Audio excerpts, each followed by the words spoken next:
Kızlar bilan yurayim desam kiyimlarim yo'q. Kinoga man tushay desam hech ham pulim yo'q.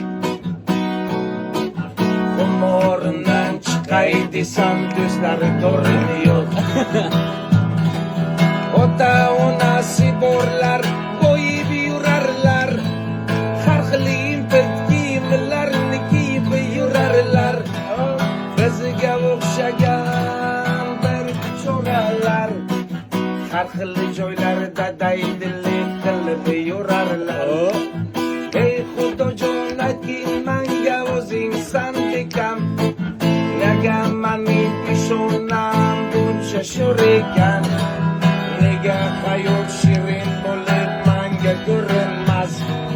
Ko'nglim go'zal qizlari men bilan yurmas. Ayyara! Shawak Kaganski.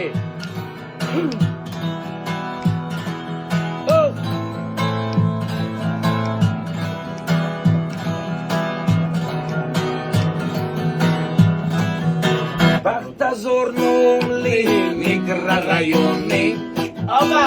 Hoydinti patalgan magazinni Oba. yo'lidagi binushkadan ko'rdim bir qizni man suv ichishini. Tanishdim men yaxshi qiz bilan, husni bor, so'zi bor, o'ziga yarasha. Dilim ketdi mening mana shu qizga, yuragim ko'ndi shirin so'zga.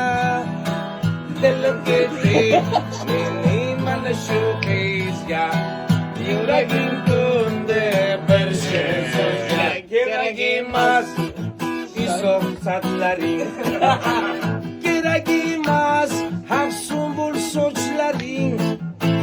Eslaganingdami yo'q ko'rganingdami, hurmat bilan diliga olsang to'lganing.